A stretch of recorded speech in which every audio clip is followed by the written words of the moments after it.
Hey, it's us. We're live. Man, does anybody else seeing tracers on that intro? Is that just me? Probably. You like that?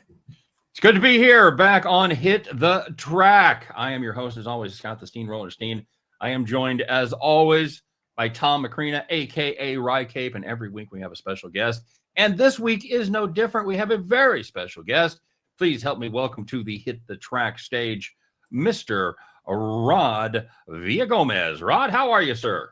I am doing fantastic. Thank you both for having me, Rye. We are constant chatting on the Sports Gambling Podcast Network, NASCAR Gambling Podcast. So it is great to be in your presence, and it's a pleasure to meet you as well and talk NASCAR because I love it, and I'm glad you guys love it too. Talk a little NASCAR. You know, before we do it, let's get the plugs out of the way. Of course, Hit the Track is brought to you by hitthepick.com, the country's number one sports betting site for honesty, integrity, and transparency. Make sure you get over there and check out all the great deals we've got going on the NBA, MLB, NHL. And if you like that UFL sort of thing, Mr. Loud Esmond is your man. He has been crushing the UFL. So him and the 6 other people that are betting it have been doing very well this season. And Ron, I know you have a very, very long list of credits. Lay them out for us. What are you doing, my friend? Well, so I am one of the hosts of the NASCAR Gambling Podcast on the Sports Gambling Podcast Network. My buddy Cody Zeeb and I started the show about 600 episodes ago, and I haven't gotten him to stop talking yet. So we're still going.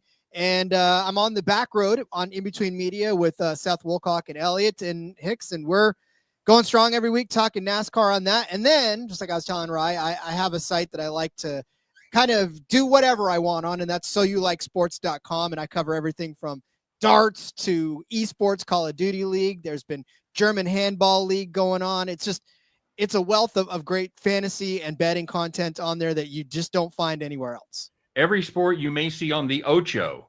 You guys are. Do you do oiled stair climbing? That is fantastic. If they had odds on it, I guarantee you I would do it. But no, I unfortunately can't do that. I saw that, and I saw air guitar. I saw the National Air Guitar Championships on there last week. I have to admit, I backed it up and I watched the whole thing. So I'm a junkie. That's exactly right. So it's good to be back, guys. We've been gone for like a month, right? First, he said he's episode 600 something. What are we, like 5? I think it's week 9, episode 4, or whatever it is. No, it's not like that. And we had Easter last week, and everybody knows they don't race on Easter. They used to not race on Mother's Day. Is there going to be a race on Mother's Day this year? There is. Okay, so yeah, corporate is one over that. Tom, but week before that we had Bristol, the Food City 500. I know you weren't here; you were on vacation with the lovely Mrs. Cape. But you did pretty well on Bristol, right? How'd you do, bud? Yeah, so I did post into Discord, all social media, but yeah, we hit the exacta Kyle Larson, Denny Hamlin at 13-1. So that was a nice cash ticket. You hit the exacta? Is that a thing? That's a thing. You can bet the exacta in motor racing? You can. That's so great. Then you can yell at the competitors and they understand what you're saying. That's excellent, because I'm just down there yelling at horses looking like an idiot. So that's fantastic, man. So hopefully you can carry that momentum into this week. And this week we're going back to the plates, boys. Back to the plate races. Heading to Talladega, 2.66 miles of nothing but fun. This is going to be the Jack's Link, the Jack Links. I don't know, whatever it is. It's the Sasquatch jerky. Come on, yeah. And it's going to be 400, 500. What are we doing? 600, 900. What are we? Just 500. Yes. Okay. All right. Very good. So we're going to talk about that. We're going to talk about the Xfinity Series, and they are also going to be at Talladega. And the Xfinity Series is who's the sponsor, Tom? AG Pro. Oh, sure. Okay, AG Pro. So if you're looking for a pro, you just don't settle for AA. Make yourself down to the AG Pro, and that'll be the one for you. All right. So the first thing, as a novice, and if you're new to the show, here's the deal. Tom knows an awful lot about motorsports and NASCAR in particular. We always have a guest on, or guest or two, that know a lot as well. I know nothing. I know very little about NASCAR. I know the cars go very fast. They're pretty, and the guys are generally pretty short. That's all. That's really all I know about NASCAR. So we're going to let the experts take over now. Tom, as a novice, I would look at who does well at plate races, right? That's correct. Good place to start? At this specific one, I actually like guys who are aggressive, I guess you could say. Okay. So, you're either going to be in a crash or you want to be at the front at the end of the race. Wrecker So checker, baby. Guys who are going to be there at the end of the race. So, Rod, let me ask you this. Is it important in this race? I mean, I know it's important in every race, but is it more important in this race to be up front, to be out of the pack for when the inevitable big one or big ones occur, you're kind of out of the fracas? Is that something you're keeping an eye on all the time? There's drivers that they subscribe to both, sir. There's a guy like Denny Hamlin who can feel whatever the flow of the race is, and he could be riding in front and just get creeped out and then pull himself all the way to the back and sort of ride it out back there. And then there's drivers that just want to be in front because they know that something's going to happen behind him. And here's the thing about it, Scott, you just don't know. Like, you don't know what you don't know. And it doesn't matter. Sometimes you can be leading the pack and the guy next to you gets squirrely and takes you out, and everybody else behind a 28 car pileup like we saw last year, or you could be in the middle of the pack and dodge the whole thing in front of you. So there's really no safe place on the track for anybody in this particular race. So whatever you come in thinking, oh, I'm just going to ride this out in the back and hopefully everything misses me, or I'm going to try to lead, that way I'm in front of everything, it doesn't matter. I mean, the great equalizer is the proximity of these cars to each other and just the way that all the air interacts with it. It doesn't matter where you are, you're not safe. It's a really amazing thing that they guys are able to race this close together. And if you don't think this is a sport, next time you're on the highway going 55 in rush hour traffic, and somebody cuts you off and they're about 10 feet in front of you, just imagine going 4 times that speed and having them be about 4 times as close. That is the real athletic skill, especially to do it for 500 miles, just constant nonstop grind. I'll do you one better, Scott. I'll do you one better. Try when you're going 25 miles an hour in that school zone and someone cuts you off and you try not to get out of your car and start pounding on them, right? How do you think these guys feel when they get out of the car after 400 miles of beating and banging? Yeah, and you'll see some scraps every once in a while. You'll see some scraps and some scrapes, and you usually see them either on the long tracks like Daytona or Talladega, or on the short tracks like Bristol, where everybody's bumping and grinding the whole time. I got to admit, as fighters, they're great race car drivers. Much better fights in hockey. But, everybody's wearing a helmet. They're slapping them with their gloves and all that kind of stuff. I went to Talladega one year. I did see the Talladega race one year, and I went to the infield. So if you like nudity and being able to see about 100 yards of racing, that is the place to be. If you want to see the actual race, watch it on TV, and then just go to Pornhub afterwards. It just works out. It's so much better and so much easier. But it's a lot of fun. So, Tom, let's talk about who you got lined up this week. Now, William Byron, he won the Daytona 500, another cup race, another plate race, rather. So I'm assuming you were all over Byron this week, right? I'm not, but he's a guy I don't hate taking, really. I think Chevy's going to be good here. Hendrick is very good here. I think they lead Talladega with wins, all-time wins. Okay. So, I don't hate taking Byron. I do want to say something before you guys get rolling. I do want to say something about the odds this week. This is the first week since we've been doing the shows that we don't have like a couple of prohibitive favorites. Everybody on the board is 4 digits. That means they're 10-1 or better. So there's a lot of value to be had out there. Sorry, just wanted to throw that up before we get started. Yeah, go ahead. So a thing about that is I like to these types of races are where I look more to outrights. So I'll probably have 5 guys by the end of the week, and I'm going to split a unit on them. Okay. One guy hits, and you double your money. Yeah, very nice. Very nice. So who are you looking at for this race? All right. So the favorite is Ryan Blaney. He has 3 Talladega wins. He finished in the top 10 in 6 of his last 8 Talladega starts. He has a 7th place finish in 2024. He's been competitive in 2025. He has 3 top 5s, showing consistency, speed. He excels at these drafting races. 4 of his 12 career wins coming at Talladega or Daytona. He has great manufacturer support. Ford has won 5 of the last 10 Talladega races. So Ryan Blaney is the guy I'm looking at. All right, very good. Now he finished. Did they just run? He did not have a great year last year. He finished 20th and 39th. What happened there, bud? It's Talladega. Okay. So he was caught up in the melee. Yeah, he wasn't great early in the season last year either. So okay, I'm sure that attributes to it. All right, very good. And I know you've got a couple others that you're looking at there besides Ryan Blaney. A couple of guys with pretty good prices if they were happen to win. Tell us about Chase and Bubba. Yeah, so I like Chase Elliott. He has 2 Talladega wins, 6 top 10 finishes, and 18 series starts here. He finished 4th in 2024, 5th in 2025 point standings. He has 5 top 10s, 1 top 5. He has no finish worse than 20th. His drafting ability is elite. His composure in pack racing, it helps him avoid trouble.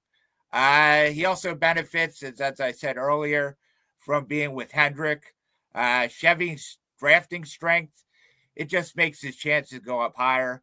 Yes, I like his price on that. I forget what I got it. 16-1. Okay. And as of right now, looking at DraftKings, it is still a 16-1. So very good. And I know you've got one more there, a guy with a nice little price of 20-1 currently. Tell us about Bubba Wallace. Yeah. Also, I want to say, after practice and qualifying, I don't think these numbers are going to change too much. So, I'm going to put it out there to both of you guys. Does starting position qualifying, does it matter as much this week as it does in other weeks? No. Okay. Only for fantasy. Okay. And how did explain that real quick, Rod? So for fantasy purposes, your starting position and your ending position matter, because if you start farther in the back and you finish farther in the front, you're going to get more points for the place differential value of it all. So if you got a guy who starts 36th and finishes first, obviously you get the max points as far as place differential is concerned. So when you're building out these lineups, you can ignore the starting positions for super speedways to a certain extent, but as you get to the race day, looking at these place differential points kind of matters in certain aspects. So yeah, you got to pay attention to that. I have they say stack the back, right? I'm not a big fantasy. No, that's the phrase. Yep, stack the back. I have a fantasy, and that is one of these races I will pick the correct driver. That is my fantasy league. All right, Tom, tell us about Bubba Wallace. Yep, Bubba Wallace. He got his first Cup Series win here. It was a rain-shortened race. That's fine. He led 5 laps.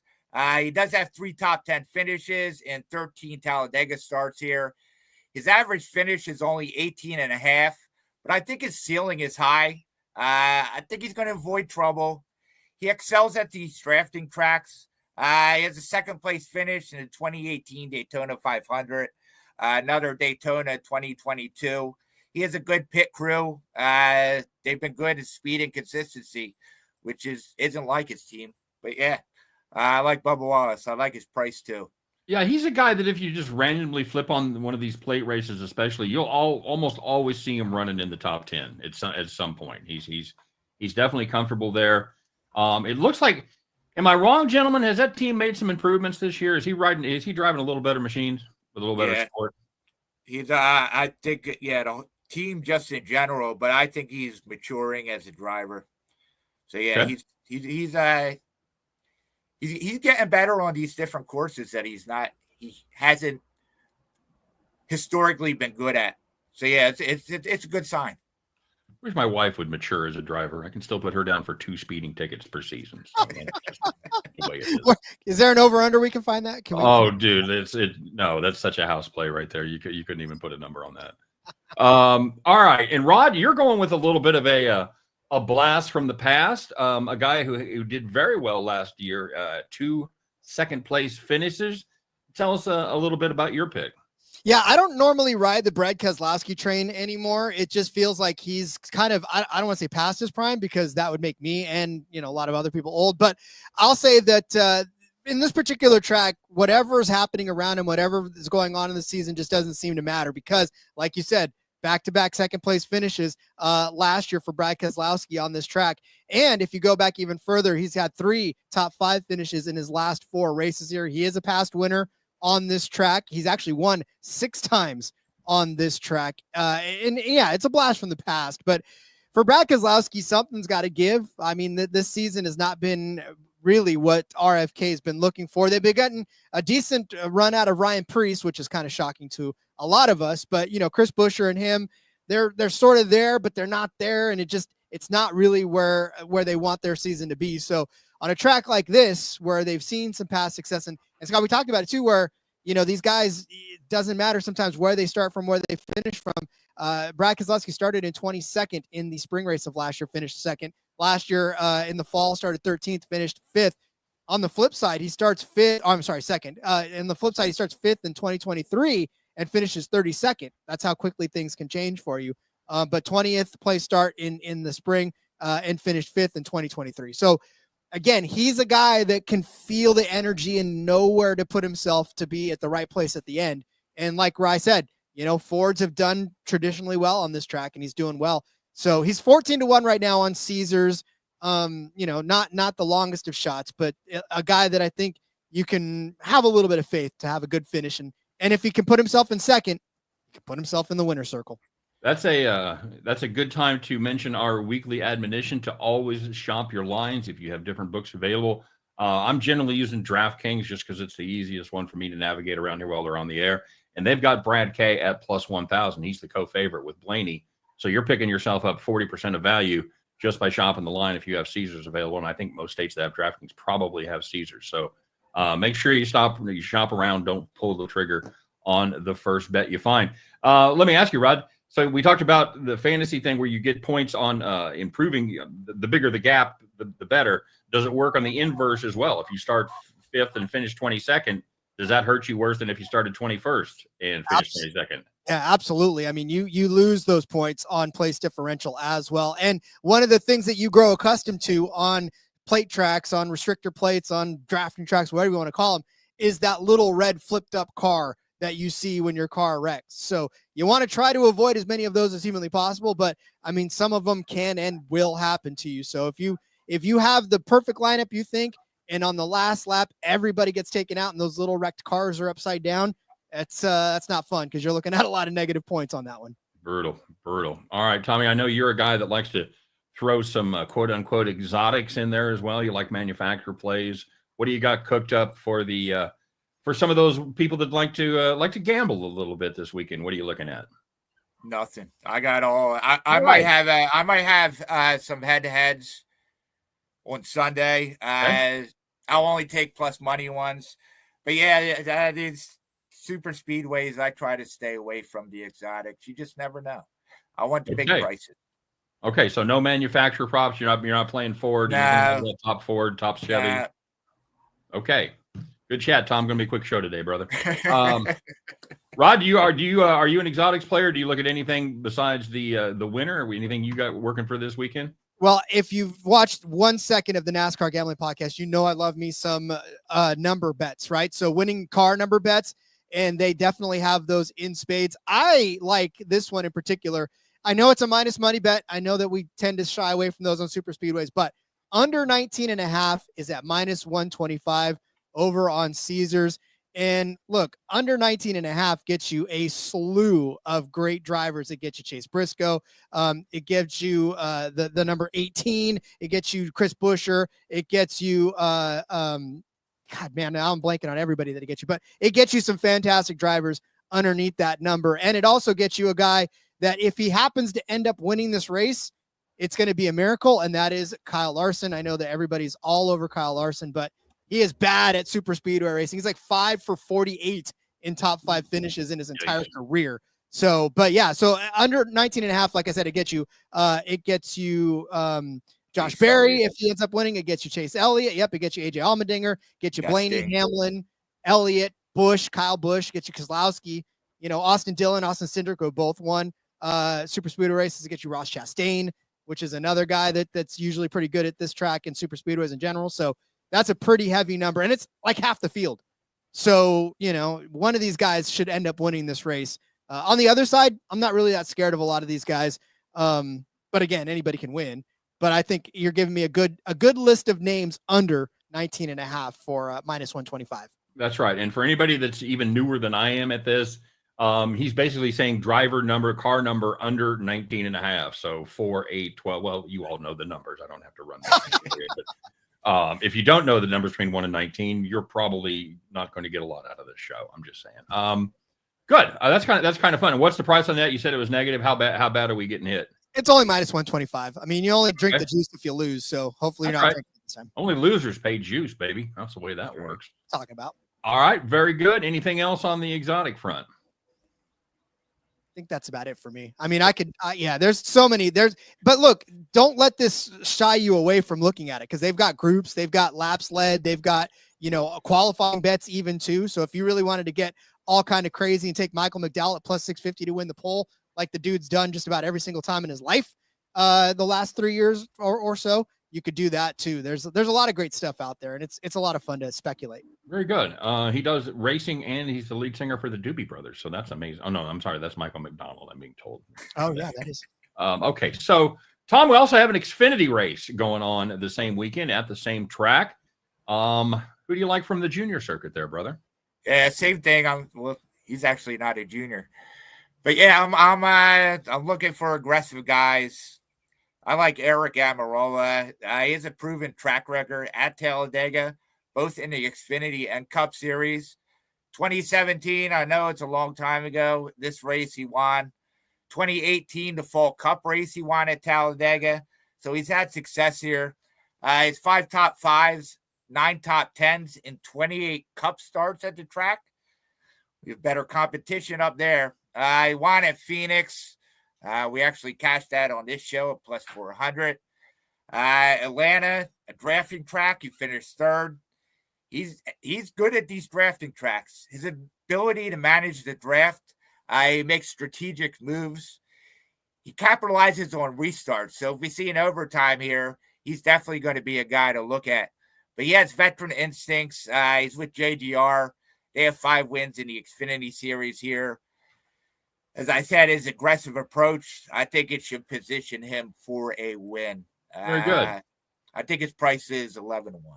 By the way, if you're playing the drinking at home game, go ahead and take your shot when Tom says Amarola on an Xfinity race. So that's very good. And I like Carson Quapple too, but I don't. His experience on these supers kind of bothers me. So I'm probably going to wait to see what happens. I think practice is going on now, or qualifying, one or the other. Okay. All right. Very solid. And Rod, I know you've got a pick from the Xfinity as well. Who are you looking at this week? Yeah, a surprise for anybody that doesn't necessarily pay attention closely to the Xfinity Series, but Jeb Burton, 120-1 is where we got him before practice and qualifying and all that other good stuff is going on. I mean, look, if I told you that Jeb Burton has 3 top 10 finishes in his last 3 starts on this particular track, you would look at me crazy, because first of all, that seems like a very crazy statement. And he's also got a win in that span as well. He won in the spring of 2023. So this race a couple of years ago, he was actually in the winner's circle. And not to mention that, he's won twice on this track in 9 career starts, 6 top 10 finishes, 3 top 5s, 2 wins. And on this track, on drafting tracks in general, if you can finish inside of the top 10, you can finish for the win. I mean, it's just a matter of picking the right line, the right momentum at the very end of the race, and jumping out in front of the right drivers to end up crossing the finish line in this one. And for Jeb Burton, he hasn't actually been all that bad this season. And he's been a borderline top 10 driver for most of the season. And I think when you put that kind of effort into it, and you put that sort of drivership in on this track, 120-1 for a guy with 3 top 10 finishes alone is a misprice. So that's why jumping on that one early was the right move to do. So yeah, give me Jeb Burton, 120-1. A lot of value there. I don't think they're going to be happy until at least half the drivers in the Xfinity Series are named Burton. So there's a few of them out there. Very good. That's it. And there's probably a lot of value even taking him top 5, top 10. You're still probably getting really good plus money there. So great tip on Jeb Burton. Yeah, like I said, if you can get past them, you can dodge those cars there and get in the top 10. You know, if you can dodge a wrench, you can dodge a car. So you should be able to finish number one there. Any exotics for either one of you guys on the Xfinity? Nah. Okay. Well, I've got another winning car one. So Okay. winning car under 18.5 this time at 14-1. And 18.5 gets you the JRM drivers. It gets you a majority of the JGR drivers. It gets you the two of the biggest teams out there. And, again, this is sort of a hedge on Jeb Burton. Jeb Burton drives a 27. So if you win the Jeb Burton bet and lose the winning car number bet, I don't think you're going to be all that upset. But because 120-1 is a lot better than plus 145.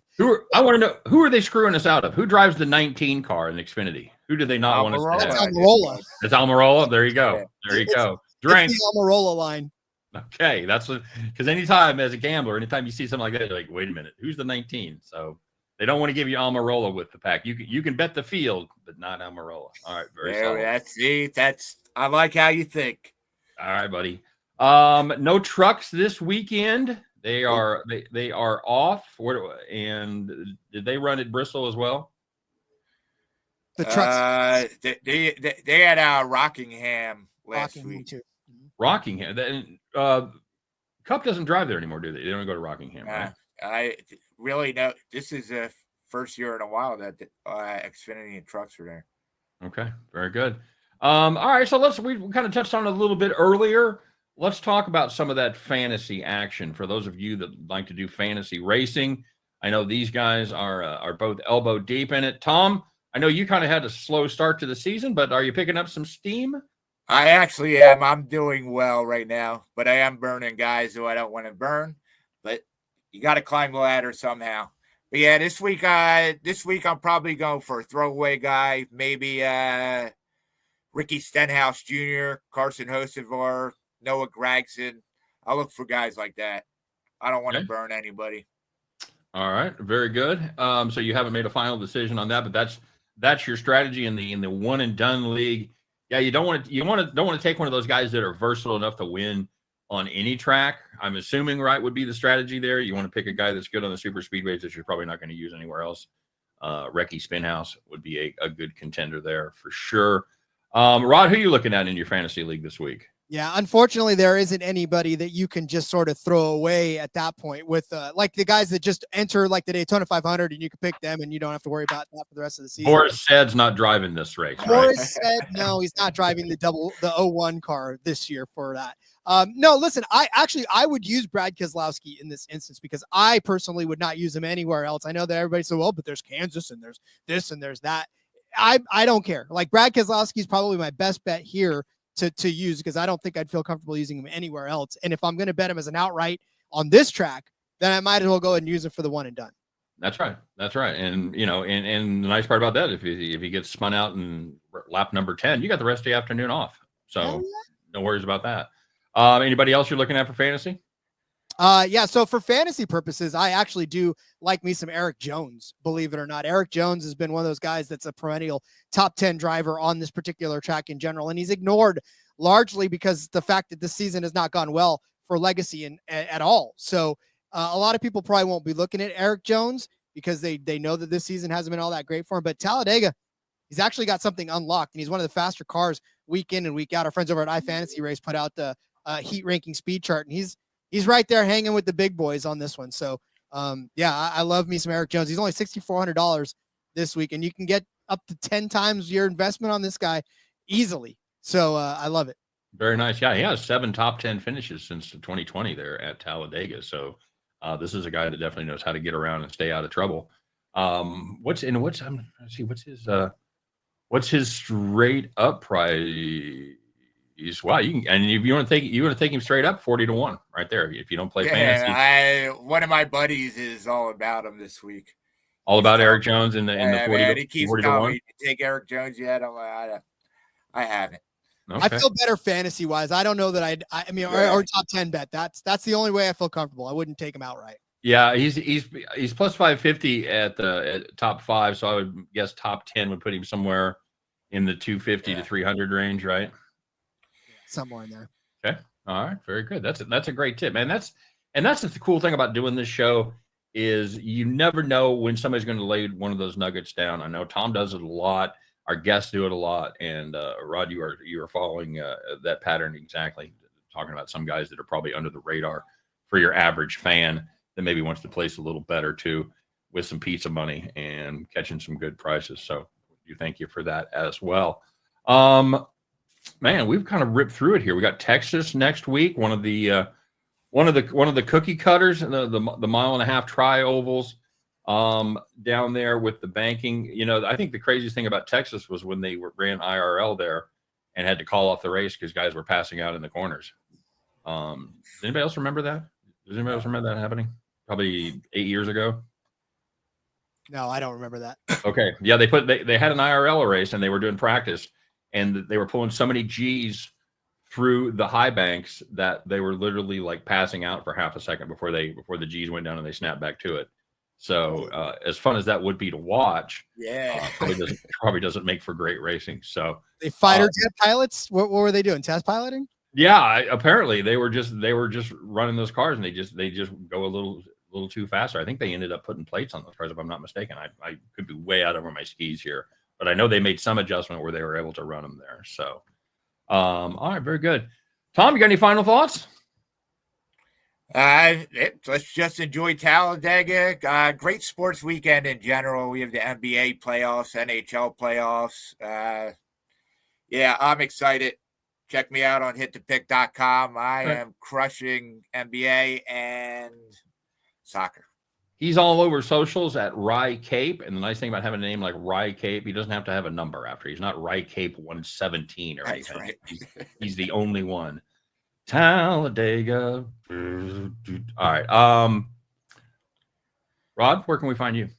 Yeah, you can follow me on Twitter at RJ Villagomez. There's a link in the bio to all the stuff I've got going on. You can find me at the Sports Gambling Podcast Network on the NASCAR Gambling Podcast with Cody Z. Make sure you check out the Back Road over on In Between Media's YouTube channel as well. And then SoYouLikeSports.com. I'm telling you, that you said this is a great sports weekend for Talladega, but there's Aussie rules football going on. There's UFL going on. There's darts going on. There's Call of Duty League going on. You can find all the betting tips on that on SoYouLikeSports.com. Yeah, we've had a red hot on the Australian rules football lately. So darts too. That's been a good one for us as well. But yeah, man, to Talladega in general, look, have fun with this. Don't go too heavy. Don't invest your entire mortgage on this race. This is meant to sprinkle some long shots, have some fun, and enjoy your beverage of choice, I guess, during this race and just win some money. Before we get out of here, what would we look for if we wanted to make some live bets on this one? Tom, what should we be thinking? I don't know. I'm not a big live better. Okay. Rory tells me what to take and I take it. Okay. That's what happens when you don't come to rehearsal. All right. Rod, live betting tips for anybody?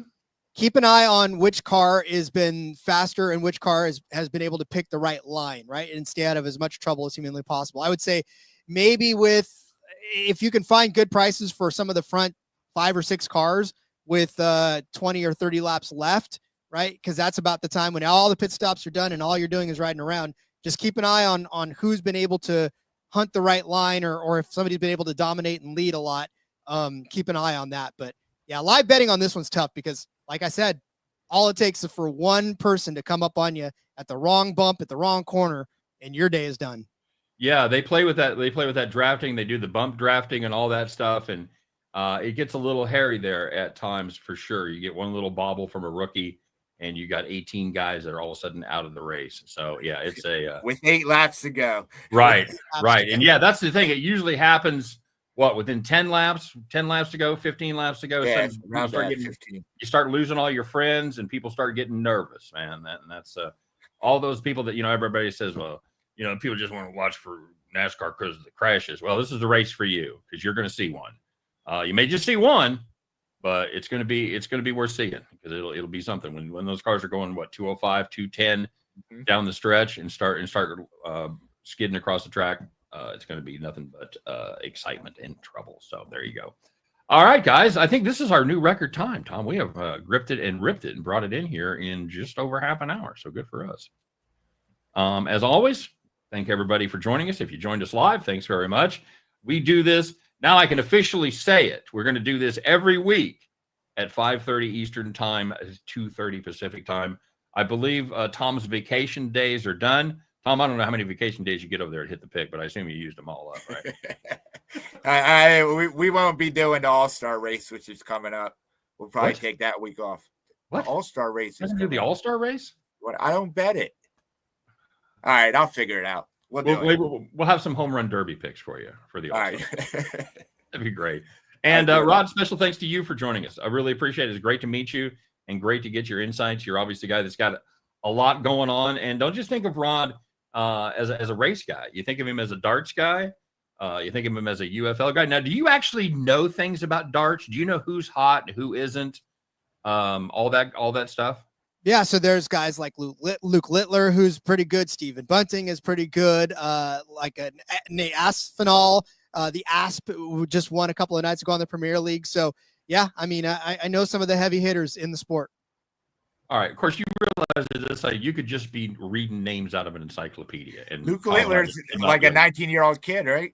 Oh yeah, he's freaking. Well, I think he's 18. Yeah, he's throwing some hot darts right now. Throwing some hot darts. Is that the expression? That's my expression. I like it. I like it. Dirk Diggler's out there throwing some hot darts. So very good. All right, gentlemen, thanks very much for joining us. Once again, guys, don't forget to stop by hitthepick.com. All kinds of cool specials going on over there. 5 of the hottest handicappers in the world. If you don't want to bet darts, because we're not quite there yet, but if you want some NBA, NHL, UFL, and of course NASCAR picks, hitthepick.com is the place to be. I'm Scott Steehn. He's RyCape, and he's Rod. Man, I was so close. That's what happens. I was within the last 5 laps, just got taken out by a huge wreck. Rod Villagomez. Thank you very much, Rod. Thanks, Tom, for being here, and thanks to each and every one of you. We will see you next week, same bat time, same bat channel on Hit the Track. Take care, everybody.